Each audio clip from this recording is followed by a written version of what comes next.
Most people will finish today the same way they finished yesterday, scrolling, settling, surviving, telling themselves that tomorrow is when the real version of their life begins. Tomorrow they will start. Tomorrow they will try. Tomorrow they will finally go after the thing they have been dreaming about for years. But tomorrow has been coming for a long time, hasn't it? And yet, here you are. I am not saying that to shame you.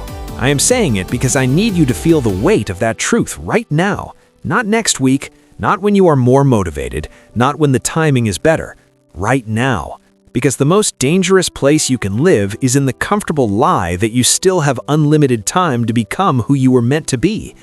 You do not. None of us do. And deep down, in the quiet moments, in the space between sleep and waking, when you cannot hide from yourself, you already know that. You feel it. That low hum of urgency that never fully goes away. That voice that whispers, "You are capable of so much more than this." That voice is not anxiety. That voice is not delusion. That voice is the truest part of you, trying to get your attention. The question is, are you finally going to listen? Because here is what I know. The world does not reward potential. The world does not care what you could have done, what you almost did, what you were planning to do. The world only responds to action, to output, to people who stopped waiting and started moving.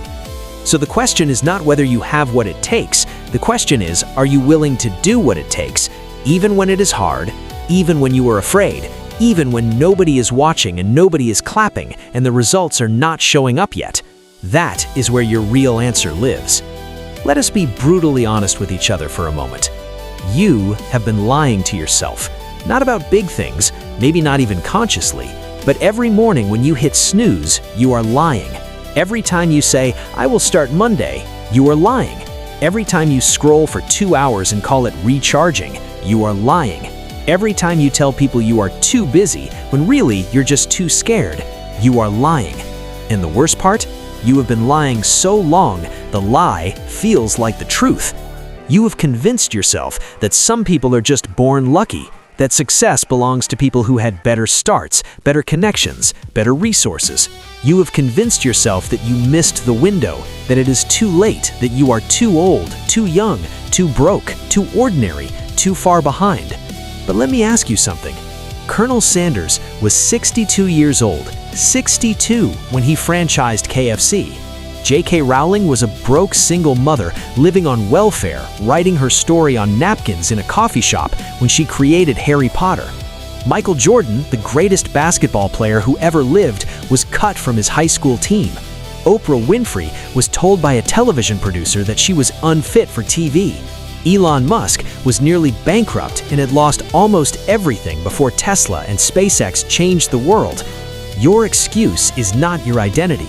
Your struggle is not your destiny. The difference between those people and the millions who stayed stuck was not talent, it was not luck, it was not timing or connections or perfect circumstances. It was one decision made over and over again every single day. The decision to keep going when every single sign said stop. And the most dangerous thing about that decision is how simple it sounds. Keep going. 2 words. But living those 2 words when life is crushing you, when the doubt is loud and the progress is invisible, that is where legends are made. Now, I want to talk about your greatest enemy, and I already know what you think it is.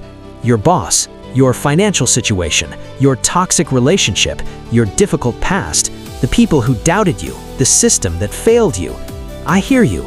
Those things are real. Those things carry weight, but they are not your greatest enemy. Your greatest enemy wakes up with you every single morning. It lives inside your own mind. It knows every dream you have ever had and every fear you have ever carried, and it uses both of them against you. It is called fear. And fear is the most sophisticated liar in existence. It disguises itself as logic. It dresses itself up as realism. It whispers things like, "Don't embarrass yourself. Who do you think you are? What if you try and fail? What will people say? You are not smart enough, not talented enough, not ready enough." Here is what you must understand about fear. Fear is not a signal to stop. Fear is a signal that what you are about to do actually matters.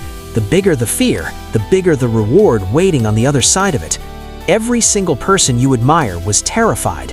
Every author before they published their first book, every entrepreneur before they launched their first product, every athlete before the biggest game of their life, every leader before they made the hard call, they were all afraid. The only difference between them and the millions who stayed invisible was that they moved forward anyway. They took one step while every voice in their head screamed at them to sit down and play it safe.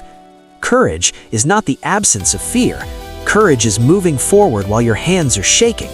You do not have to destroy your fear. You do not have to silence it. You just have to stop letting it make your decisions. Let it sit in the back seat. Acknowledge it. Tell it, I see you, I hear you, but you don't get to steer anymore.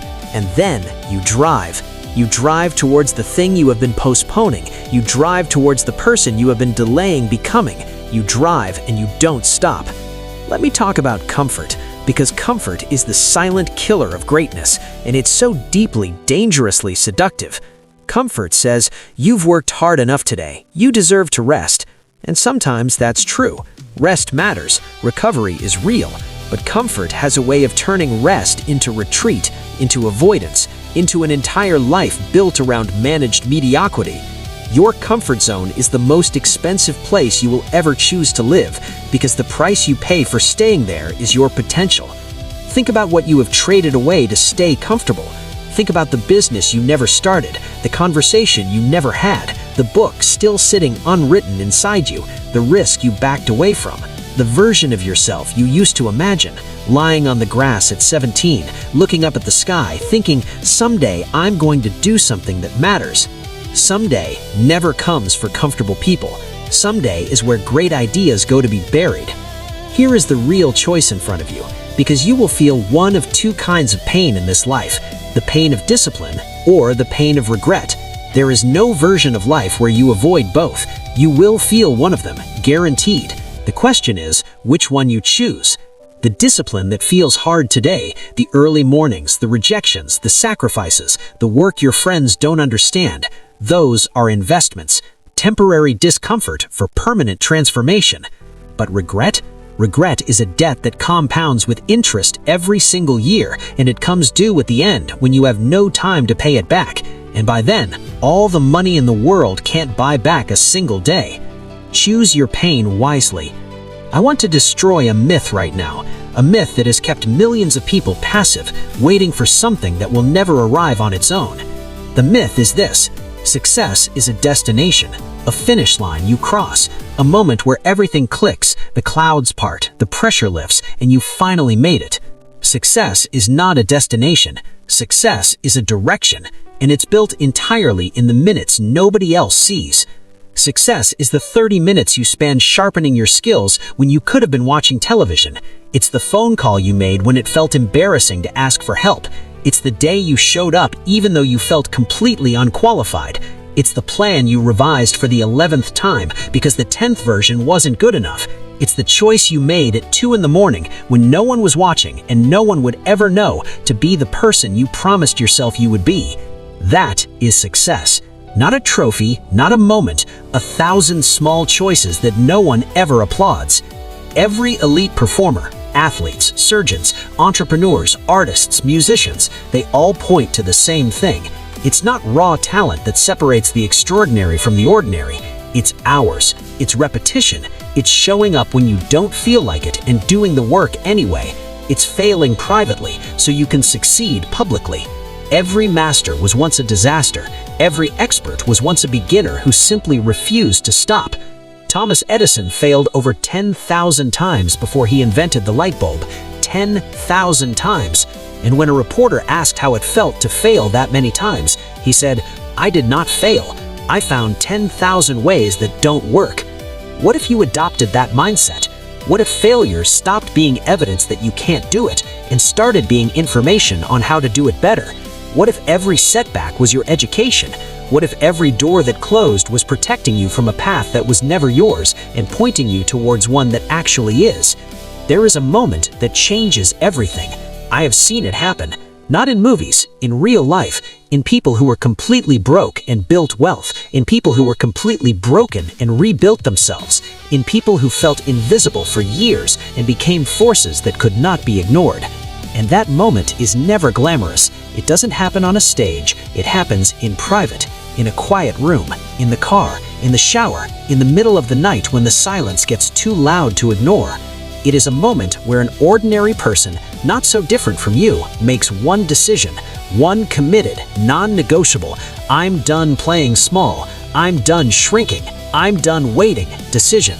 One decision, fully committed to, is worth 1,000 half-hearted plans.